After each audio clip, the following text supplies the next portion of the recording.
तो indirect tuples में basically आपको क्या प्रॉब्लम थी? इनडायरेक्ट टपल्स जस्ट लाइक अ डायरेक्ट टपल्स, राइट? ये टेबल्स आपके पास हम लोगों ने यूज करी हुई थी डायरेक्ट टपल्स के लिए।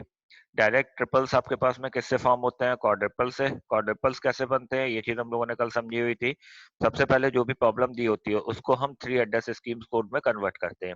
आफ्टर कन्वर्टिंग जो भी हमारे पास में ऑप्शंस आते हैं या जो भी हमारे पास थ्री एड्रेस कोड मैकेनिज्म मिलता है उसको हम फोर पर्टिकुलर कॉलम्स में एडजस्ट करते हैं। फोर पर्टिकुलर कॉलम एडजस्ट कौन करते होते हैं? फर्स्ट होता है आपके पास में कौन सा ऑपरेटर यूज हुआ है, second one is argument one, third is argument two and the resultant part. So giving expression ये था, इसको हमने कन्वर्ट किया थ्री एड्रेस स्कीम कोड में। सो फर्स्ट स्टेटमेंट हमें मिला T1 equal to unary minus सी।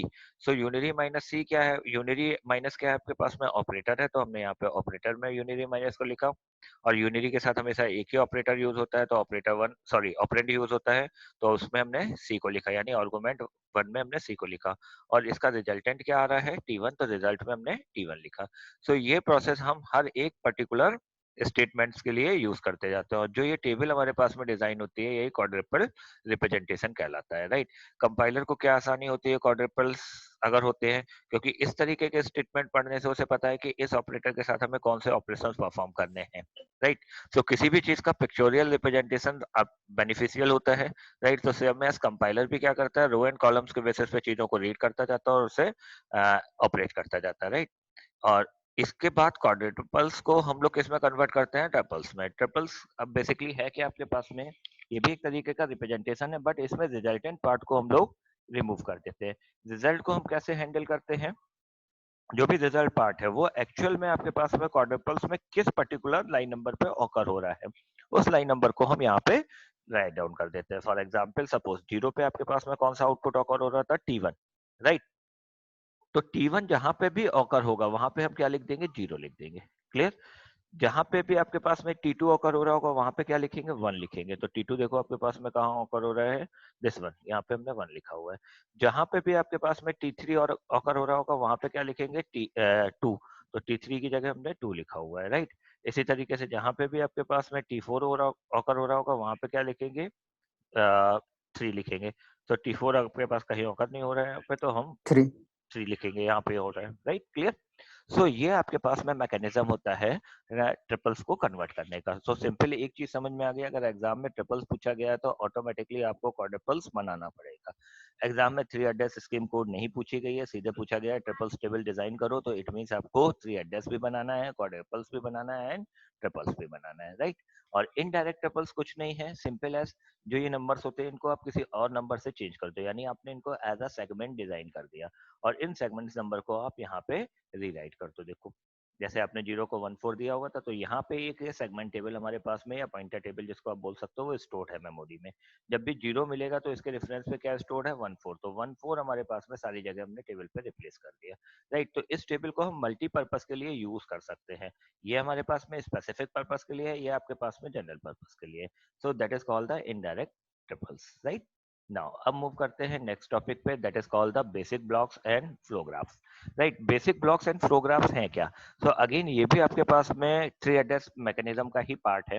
इसमें हम लोग क्या काम करते हैं? हम ये चीज चेक करते हैं कि कौन से बेसिक ब्लॉक्स हैं, तो उनको एक जगह पे रखें, और जो हमारे पास बेसिक ब्लॉक्स नहीं है उनको एक जगह पे रखें और इनका एक फ्लो डिजाइन कर दे, यानी कौन सा ब्लॉक किस ब्लॉक के साथ में इंटरेक्ट करेगा। फॉर एग्जाम्पल अगर हम आपको कोई भी टास्क ग्रुप में करने के लिए देते हैं तो आप क्या करते हो? इंडिविजुअली सारे लोग सारा सारा काम करते हो? नहीं, आपको जब भी ग्रुप में टास्क दिया जाता है आप एक मीटिंग अरेंज करते हो, सबको स्पेसिफिक टास्क दे देते हो, और एक जो मेन टास्क जो लीडर होता है वो क्या करता है? उन सारी चीजों के ऑपरेशंस को चेक करता है और उसके फ्लो को मेंटेन रखता है, राइट? सो सेम चीज यहाँ पे भी है। बेसिक ब्लॉक्स आपके पास में क्या है? It's a building block. किसके लिए बिल्डिंग ब्लॉक्स है? फ्लो ग्राफ्स के लिए। तो पहले हम बेसिक ब्लॉक्स डेफिनेशन समझे, क्या बेसिक ब्लॉक्स हैं, देन फिर हम फ्लो ग्राफ बनाना समझेंगे। तो ये भी एग्जाम में इंपॉर्टेंट क्वेश्चंस में है यूपीटीयू के, बेसिक ब्लॉक्स और flow graphs, right?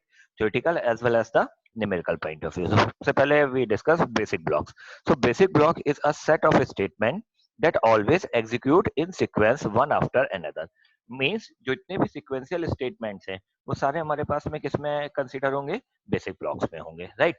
The characteristics of basic blocks क्या है? First, they do not contain any kind of jump statement. Jump statement मतलब if then else, do while, functions, right, ये सारे क्या है, जंपिंग इंस्ट्रक्शंस हैं। एक पर्टिकुलर लेवल पे कंडीशन चेक करते हैं, फिर आप उसे कहीं दूसरी जगह पे कंट्रोल ट्रांसफर करते हो, आफ्टर सर्टेन एग्जीक्यूशंस वो फिर से अपनी पुराने वाले कंट्रोल पे आके उसे चेक करते हैं, राइट। सो इन चीजों को हम लोग बोलते हैं jumping statements, right. So they do not contain any kind of jump statements, right? Next, there is no possibility of branching or getting halt in a middle. यानी जब भी हम बेसिक ब्लॉक्स की बात करते हैं तो ये सीक्वेंशियल होते हैं, यानी इनमें कोई हाल्टिंग प्रॉब्लम या ब्रांचिंग प्रॉब्लम्स नहीं हो सकती है, right. All the statement execute in same order they appear, यानी जो ऑर्डर आपने यहाँ पे मेंटेन किया है वो उसी ऑर्डर में ही एग्जीक्यूट होंगे, उनका ऑर्डर चेंज नहीं हो सकते हैं, right. They do not lose the flow control of the program, जब आपके पास में सीक्वेंशियल है तो कभी भी फ्लो कंट्रोल लूज नहीं होगा, राइट। अब देखते हैं बेसिक ब्लॉक्स का मीनिंग क्या है। तो एक एग्जांपल लेते हैं, 3 एड्रेस कोड है, A tends to B plus C plus D। इसका 3 एड्रेस कोड हमने कैसे कन्वर्ट किया, T1 equal to B plus C, T2 equal to T1 plus D and A equal to T2, right. अब देखो ये सारे sequential statement है, यहाँ पे कहीं पे भी कंडीशनल नहीं है, तो ये पूरा एक तीनों स्टेटमेंट्स को हमने एक ब्लॉक में डाल दिया और ये ब्लॉक हमारे पास में क्या कहलाता है, बेसिक ब्लॉक कहलाता है, राइट। दूसरा एग्जाम्पल लेते हैं, 3 address code for the expression if A is less than B then 1 else 0 is, right। So अब यहाँ पे jumping instructions है, देखो अगर 3 address code इसका convert करेंगे तो if A is less than B then go to, else दूसरा पार्ट है, right। it means आप go to statements को use कर रहे हो, तो ये ब्लॉक आपके पास में इसका कन्वर्जन जब हम करेंगे तो ये कभी भी बेसिक ब्लॉक में नहीं होगा, right, clear। So the statement do not execute in a sequence one after then other, thus they do not form in a basic block। तो बेसिक ब्लॉक में हमेशा क्या होता है, सिक्वेंशियली एग्जीक्यूट होता है, कहीं पे भी आप जंप नहीं कर सकते हो, यानी 1 लाइन नंबर अगर एग्जीक्यूट हुआ तो उसके बाद 2 होगा, उसके बाद 3 होगा एंड सो ऑन होगा। ऐसा नहीं है 1 एग्जीक्यूट हुआ देन 3 हुआ, फिर अगेन 1 हुआ देन 2 हुआ, दैट इज अ जंपिंग और looping type execution। So these executions are strictly prohibited in basic blocks, right। Now अब हमारे पास में कैसे हम इंटरमीडिएट कोड्स को, जो भी हमारे पास में इंटरमीडिएट कोड्स का मतलब है ट्री कोड जो ब्लॉक्स हम बना रहे हैं, राइट, इनसे हम कैसे डिसाइड करें कि हमारे पास में कौन से बेसिक ब्लॉक स्टेटमेंट्स हैं और कौन से बेसिक ब्लॉक स्टेटमेंट्स नहीं है, राइट। तो सबसे पहले रूल 0 किसको आइडेंटिफाई करता है, how to determine the basic blocks क्या है, राइट। बेसिक ब्लॉक्स में हमारे पास में सबसे पहले हमें डिसाइड करना होता है लीडर्स क्या है, right. So any given code can partition into basic blocks, right, using the following rules. तो पहला रूल है डिटरमाइन द लीडर्स, जब लीडर्स डिटरमाइन हो जाएंगे तो जितने लीडर्स हैं और जो आपके पास उसके एसोसिएटिव स्टेटमेंट्स हैं वो अलग हो जाएंगे, वो बेसिक ब्लॉक का पार्ट है, रिमेनिंग आपके पास में दूसरे ब्लॉक का पार्ट है, राइट। सो फर्स्ट है आपके पास में first statement of the code. तो लीडर स्टेटमेंट्स कौन से हैं, जो पहला पहला अगर आपने कोई भी कोड लिखा हुआ है तो फर्स्ट स्टेटमेंट आपके पास में क्या होगा, हमेशा लीडर होगा, पहला, राइट। सेकंड कंडीशन क्या है, statement that is target of a condition और अनकंडीशनल गो टू स्टेटमेंट। इसका मतलब क्या होता है, जहां से भी हमारे पास में जो भी टारगेट कंडीशनल स्टेटमेंट है, राइट, या अनकंडीशनल गो टू स्टेटमेंट्स हैं, राइट, उसके उसके साथ में जो स्टेटमेंट आ रहा है वो हमेशा क्या होगा, लीडर स्टेटमेंट होगा। अभी हम लोग एग्जांपल में इस चीज को समझेंगे, राइट। नेक्स्ट पार्ट आता है आपका, नेक्स्ट वन है, just a minute, statement that appear immediately after the go to statement, यानी गो टू स्टेटमेंट जब भी आपने यूज किया है उसके बाद अगर कोई भी स्टेटमेंट आ रहा है तो वो आपके पास में क्या होगा, वो आपके पास में लीडर होगा, क्लियर। सो लीडर की तीन पर्टिकुलर कंडीशन है, या तो पहला स्टेटमेंट, या statement that is target for the conditional और unconditional go to statement, and third is statement that appear immediately after the go to statement, right. Next use होता है आपके पास में determine basic blocks, right, all the statement that flow the leaders the, till the next leader appears from one basic block, right। all the statement that follow the leaders, जो आपके पास में leaders को follow कर रहे हैं, right, वो एक ही basic blocks में होंगे until unless जब तक कि उनका execution part change नहीं हो रहा है। the first statement of the code is called the first leader, the block contain the first leader is called the initial block। यानी जब भी हम ब्लॉक्स बनाते हैं तो हमेशा क्या कहलाते हैं, वो इनिशियल सॉरी, जो पहला ब्लॉक होगा वो हमेशा क्या कहलाएगा आपके पास में, इनिशियल ब्लॉक कहलाएगा, राइट। अब बेसिक ब्लॉक जब हम आइडेंटिफाई कर लेते हैं तो उसके बेसिस पे हम लोग क्या डिसाइड करते हैं, फ्लो ग्राफ डिसाइड करते हैं। फ्लो ग्राफ क्या मीनिंग क्या है, flow graph is a directed graph with flow control information added to the basic block. जैसे आप लोगों ने फ्लो चार्ट बनाए हैं, सेम एज यहाँ पे है, बट यहाँ पे फ्लो चार्ट का प्रोविजन थोड़ा दूसरी तरीके का है। फ्लो ग्राफ का बेसिक मीनिंग क्या होता है आपके पास में, हम अलग अलग ब्लॉक्स बनाएंगे और उन ब्लॉक्स को बताएंगे कि वो किस तरीके से एक दूसरे के साथ में एसोसिएटेड है। इसका एडवांटेज क्या होगा, जब अभी हम लोग आगे पढ़ेंगे सिंबल टेबल्स और टेक्स्ट लेबल्स, तो उसमें हमारे पास में हमें ये क्लियर हो जाता है कि किसी भी पर्टिकुलर प्रोग्राम के फ्लो को अगर हमें स्टोर करना है तो हम कैसे स्टोर करें, राइट। तो उसके लिए हमारे पास में फ्लो ग्राफ हेल्पफुल होता है। क्लियर। थर्ड पॉइंट है, there is directed edge from block B1 to block B2 if B2 appear immediately after B1 in the code. It means जो हम ब्लॉक्स बना रहे हैं उनके बीच में डायरेक्ट कम्युनिकेशन है, हमें हर बार चेक नहीं करना पड़ रहा है कि हमारे पास में कौन सा ब्लॉक किस ब्लॉक के साथ में एसोसिएटेड होगा, राइट। सो फॉर एग्जांपल अगर हम इस पर्टिकुलर स्टेटमेंट्स को देखते हैं, 3 एड्रेस कोड है, राइट। पहला हमने एक वेरिएबल ले रखा है, prod इक्वल टू 0 इनिशियलाइज किया है, I इक्वल टू 1 इनिशियलाइज किया हुआ है, T2 equal to address of A minus 4, right? T4 equal to address of B minus 4. Next T1 equal to 4 into I, T3 equal to T2 bracket के अंदर T1, right? T5, T6, right? Plot में आपने T6 को add किया है, I की value increment करी है, and the last statement if I is less than equal to 20 go to 5. Now अब हमें ये पता था कि जहां पे भी गो टू स्टेटमेंट्स हैं वो बेसिक ब्लॉक्स के उसमें नहीं हो सकते, यानी हम उसे लीडर्स नहीं कह सकते, that can not be leaders. तो सबसे पहले लीडर्स यानी फर्स्ट स्टेटमेंट, तो प्रॉड हमारे पास में पहला स्टेटमेंट है। अब देखो यहाँ से कितने स्टेटमेंट्स हैं जो आपके पास में सिक्वेंशियली या लीनियरली एग्जीक्यूट हो रहे हैं, ये पहला, दूसरा, तीसरा, चौथा, राइट। यहाँ तक तो सीधे सीधे एग्जीक्यूट हो रहे हैं। लेकिन अगर हम इस स्टेटमेंट को काउंट करते हैं T1 इक्वल टू 4 इंटू आई, तो सिंपल सा क्वेश्चन है, सर ये भी तो डायरेक्टली एग्जीक्यूट हो रहा है, लेकिन ये किसके साथ में बाइंड है, देखो ये 11th लाइन नंबर के साथ बाइंड है, गो टू 5, यानी ये स्टेटमेंट इसके साथ बाइंड है। तो इट मींस अगर हम एक ब्लॉक बना रहे हैं तो हम लाइन नंबर 4 तक को तो एक ब्लॉक में ले सकते हैं, लेकिन 5 को नहीं ले सकते हैं, क्योंकि 5 आपके पास में किसी अदर पार्ट से एसोसिएटेड है। तो हमने इस ब्लॉक को अलग कर दिया, that is called the block 1। तो ब्लॉक 1 में कौन कौन सी लाइन नंबर्स हो गई, 1 2 3 एंड 4। नाउ अभी हम लोगों ने थोड़ी देर पहले पढ़ा हुआ था, अगर आपके पास में कोई भी गो टू स्टेटमेंट जहां पे इमीडिएटली जा रहा है, राइट, तो वो पार्ट भी हमारे पास में क्या होता है, लीडर होता है। तो हर एक ब्लॉक को बनाने के लिए हमें एक लीडर की रिक्वायरमेंट है, तो यहाँ वो लीडर हमें मिल गया 5। देन ये भी सिक्वेंशियल है, ये भी सिक्वेंशियल है, ये भी सिक्वेंशियल है, ये भी सिक्वेंशियल है, and the last part is also sequential. और इस स्टेटमेंट्स को हम फिर से लीडर वाले पार्ट पे ले जा रहे हैं, यानी 5 से लेके 11 तक ये एक दूसरा ब्लॉक बनेगा, right. So in particular this problem हमने दो बेसिक ब्लॉक्स बनाए, एक 1 से लेके 4 तक और सेकेंड हमारे पास में 5 से लेके 11 तक। अब आते हैं फ्लो ग्राफ कैसे बनता है, राइट। तो ड्रॉ द फ्लो ग्राफ हमने लिखा हुआ है, फ्लो ग्राफ का मतलब हो गया आपके पास कोई गिवन प्रॉब्लम थी, उसको आप पहले 3 एड्रेस कोड में कन्वर्ट करोगे, आफ्टर कन्वर्टिंग, राइट, तब आप उसके ब्लॉक्स बनाओगे, एंड देन जब ब्लॉक्स बन जाएंगे तब उसका फ्लो ग्राफ बनाओगे। तो हमने दो ब्लॉक्स बनाए थे, block one and block two, right. अब block one and block two से block one directly block two पे सर कनेक्टेड। इसमें हाँ बेटा बोलो। सर इसमें दो ब्लॉक बने हुए थे जिसमें हाँ आपने बताया इसके जस्ट सर रिवर्स हाँ कीजिए हाँ बिल्कुल। पेज पे। हाँ ये है बेटा, ओके। सर ये सर इसमें 5 लाइन में आपने T1 गोज टू 4 इंटू आई किया था, इसके बाद ये T6 हाँ is equal to T3 into T5, यहाँ से हाँ सर ब्रेक नहीं हुआ, ये नहीं 3 देखो, ब्लॉक नहीं बनेंगे यहाँ नहीं से? थ्री फर्स्ट ब्लॉक टाइम किस, तो आपने बोला नहीं T1 नहीं से। देखो ध्यान से समझो, हमने बेसिक ब्लॉक्स के लिए क्या बताया था, लीडर की डेफिनेशंस बताई थी।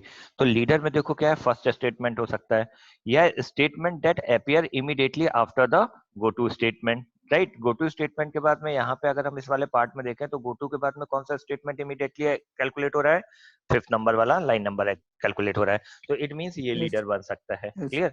जो तीसरा पॉइंट था उसको भी समझो, यहाँ पे क्या है, statement that are target of condition और uncondition, right, unconditional go to. तो सबसे पहला वाला पार्ट समझो, statement that is target for the condition, वो स्टेटमेंट जो स्पेसिफिक टारगेट कर रहा है किसी कंडीशन को।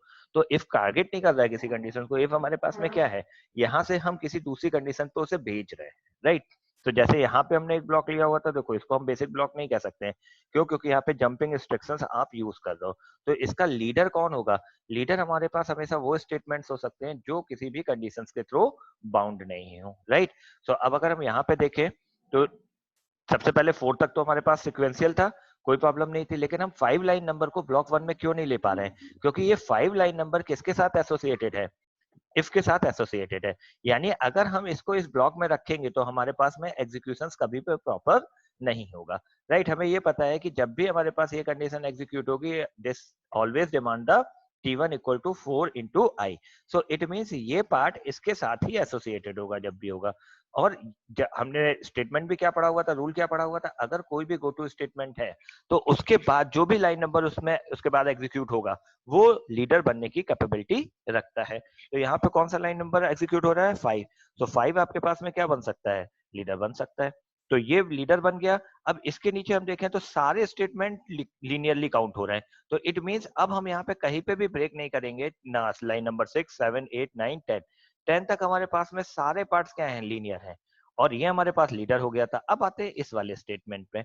इस वाले स्टेटमेंट को जब हम यूज कर रहे हैं तो ये हमारे पास में किसका पार्ट था? ये इसी का पार्ट था, लाइन नंबर 5 का। और लाइन नंबर 5 ऑलरेडी इसी ब्लॉक में कंटेन है, वो भी लीडर पार्ट पे है। तो हम इस स्टेटमेंट को विदाउट एनी हिच इसी ब्लॉक के अंदर कंटेन कर लेंगे। तो दो ब्लॉक बने, ब्लॉक 1 एंड ब्लॉक 2। ब्लॉक 1 में लाइन नंबर 1 से लेके 4 तक, और ब्लॉक 2 में 5 से लेके 11 तक, राइट? सो जब भी हमें फ्लो ग्राफ बनाने के लिए बोला जाता है, अगेन एग्जाम में फ्लो ग्राफ ही पूछा जाता है मोस्ट ऑफ द टाइम। तो फ्लो ग्राफ बनाने का मतलब क्या हो गया कि आपसे उसने बेसिक ब्लॉक बनाना पूछ लिया, राइट? सो सबसे पहले जब भी हम फ्लो ग्राफ बनाएंगे तो हमें 3 एड्रेस कोड कन्वर्ट करना है। 3 एड्रेस कोड कन्वर्ट करने के बाद हमें उसके बेसिक ब्लॉक्स बनाना है, और बेसिक ब्लॉक्स के बाद हमें इस पर्टिकुलर प्रोग्राम का एग्जीक्यूशन समझना है, राइट? सो देखें, अगर हम 1 से लेकर लाइन नंबर 4 तक की बात करें तो कोई दिक्कत नहीं है, डायरेक्ट एग्जीक्यूशन है। इसके बाद कौन सा लाइन नंबर एग्जीक्यूट होगा? Line number 5। यानी ब्लॉक 1 अगर B1 है तो ये B2 से डायरेक्टली कनेक्ट हो सकता है। और जब हम इस लाइन नंबर पे आएंगे यानी 11th पे, तो अगेन फिर से हमें कहाँ जाना है? Go to 5। गो टू 5 का मतलब हमें किस ब्लॉक पे फिर से दोबारा एग्जीक्यूट हो रहा है? B2 ब्लॉक पे। तो देखो यहाँ पे हमने जो फिगर रिप्रेजेंट किया उसमें क्या किया हुआ है? ये ब्लॉक 1 था, ये ब्लॉक 2 था, राइट? सो ब्लॉक 1 और ब्लॉक 2 लाइन नंबर 4 के बाद लाइन नंबर 5 काउंट होगा, बट ऑब्वियस है हमने डायरेक्टली कनेक्ट कर दिया।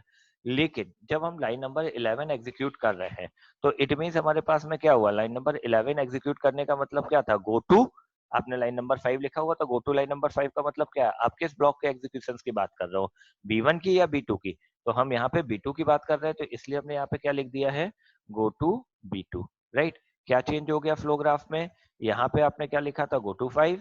यहाँ पे स्टेटमेंट में आप क्या लिखोगे? गो टू B2, यानी जिस ब्लॉक पे भी आप जा रहे हो, राइट? सो दो ब्लॉक थे इस पर्टिकुलर प्रोग्राम में। आप कोई भी एग्जाम्पल लो, चलो हम लोगों ने जो पहले एग्जाम्पल डिस्कस किए थे, आप किसी का भी फ्लो ग्राफ अपने बेसिस पर बना सकते हो। सपोज ये है, राइट? इसके पहले भी थे हम लोगों ने, जसवंत, राइट? इसका फ्लो ग्राफ बना सकते हो। क्लियर? इसके फ्लो ग्राफ में आपको पता है सारी चीजें लीनियर हैं, तो इसका फ्लो ग्राफ बनाने का क्या मतलब हुआ? केवल इसमें एक ही ब्लॉक होगा, राइट? दूसरा ब्लॉक हो ही नहीं सकता। क्यों? क्योंकि आपके पास में सीक्वेंशियल स्टेटमेंट है। सेम एज इस प्रॉब्लम में भी केवल एक ही ब्लॉक हो सकता है। इस प्रॉब्लम में हमारे पास में दो ब्लॉक्स हो सकते हैं, राइट? कैसे होंगे ये चीज पहले अभी आपको आइडेंटिफाई करना है। गो टू का मीनिंग क्या था? बताया हुआ था। So if a is less than b, पहली कंडीशन है गो टू 4। गो टू 4 का मतलब आपके पास में आप लाइन नंबर 4 की बात कर रहे हो, तो ये आपके पास में क्या हुआ है? एक पर्टिकुलर लीडर हो सकता है, राइट? पहला स्टेटमेंट आपके पास में लीडर होता है, तो अब क्योंकि ये पीस ऑफ कोड है तो हम इसको स्टेटमेंट को लीडर मान सकते हैं। तो दो ब्लॉक हो गए, एक ब्लॉक T1 वाला हो गया और एक ब्लॉक आपके पास में रिमेनिंग पार्ट वाला हो गया, राइट? और इन दोनों ब्लॉक्स को हम आपस में कंटेन कर सकते हैं, राइट? सेम एज है, अगर हम इस पर्टिकुलर पीस ऑफ प्रोग्राम को कन्वर्ट करें तो यहाँ पे भी वही चीज लागू होती है कि आप किस तरीके से चीजों को डिफाइन कर रहे हो। तो पहली चीज है आपको 3 एड्रेस कोड में कन्वर्ट आना चाहिए। सेकंड चीज है आपको लीडर्स निकालना आना चाहिए। जब आप लीडर्स निकाल लोगे तो आपको ये पता है कि कंडीशन कहाँ ब्रेक होगी, राइट? तो जहां कंडीशन ब्रेक हो रही है उतना पार्ट एक ब्लॉक ब्लॉक में होगा और रिमेनिंग पार्ट आपके पास में दूसरे ब्लॉक में होगा। एक और क्वेश्चन जनरेट होता है, सर क्या केवल दो ही ब्लॉक बन सकते हैं? नहीं, किसी भी प्रोग्राम में डिपेंड ऑन द कंडीशन आपके पास में कितने भी ब्लॉक्स क्रिएट हो सकते हैं, राइट? बट हर एक ब्लॉक की एक बेसिक कंडीशन है। लीडर स्टेटमेंट हमेशा हर एक ब्लॉक का पहला स्टेटमेंट होगा, और वो लीडर आपको कैसे फाइंड आउट करना है ये चीज आपको क्लियर है, राइट? इसका मतलब ये नहीं है कि आपके पास में कोई भी चीज पहला स्टेटमेंट है तो वो हमेशा लीडर होगा, या इफ एंड एल्स कंडीशन लगी हुई तो वही लीडर होगा। लीडर के जो रूल्स हैं वो आपको क्लियर होने चाहिए, उसके बेसिस पे ही हम लीडर को डिजाइन कर सकते हैं, राइट? और ब्लॉक अलग अलग क्यों ब्लॉक डिवाइड करते हैं, तो इसका सिंपल सा मीनिंग है, सिक्वेंशियल है तो हमें कोई दिक्कत नहीं है, लेकिन जब सिक्वेंशियल नहीं है तो हमें कंट्रोल के फ्लो को बताना पड़ेगा सिस्टम को। तो सिस्टम क्या कर रहा है, अपनी चीजों को ऑप्टिमाइज करने के लिए ब्लॉक वाइज कंटेन कर रहा है। तो हम कंपाइलर को ये बताते हैं कि अब अगर हमने इस तरीके का मैकेनिज्म क्रिएट किया हुआ है तो अब आपको बार बार चेक नहीं करना है जाके, आपको सीधे उस ब्लॉक पे रेफर करना है और उस ब्लॉक के सारे स्टेटमेंट्स को एग्जीक्यूट करा देना है। राइट, क्लियर है चीज? सो ये पार्ट आपके पास में था flow graph and basic blocks. Right, इसके बाद आता है इसी टॉपिक से नेक्स्ट टॉपिक जुड़ता है DAG, direct acyclic graph. Right, but ये पार्ट आपके पास में दूसरे थ्योरेटिकल पार्ट में कनेक्ट होता है कोड ऑप्टिमाइजेशन से। राइट, सो क्योंकि थ्री एड्रेस स्कीम सब जगह यूज होती है तो डैक में भी थ्री एड्रेस स्कीम यूज होती है। तो डैक का बेसिक मीनिंग क्या होता है आपके पास में, हम जो ये पर्टिकुलर हम लोगों ने ब्लॉक्स बनाए हैं इन्हीं का एक ट्री फॉर्म रिप्रेजेंट करते हैं, और उस ट्री फॉर्म में हम केवल बेसिक ऑपरेशंस को ही डिजाइन करते हैं। राइट, सो नेक्स्ट जो आपका क्लास होगा उसमें हम लोग डैक, peephole problems, right, remaining जो भी पार्ट्स हैं वो कंप्लीट करेंगे। तो ऑलमोस्ट 2 to 3 लेक्चर में रिक्वायरमेंट है आपका सिलेबस कंप्लीट करने के लिए। राइट, तो अगर इस टॉपिक का आज केवल इतने ही टॉपिक रखेंगे, इसके अलावा अगर किसी को कोई डाउट है तो आप हमसे पूछ सकते हो। राइट,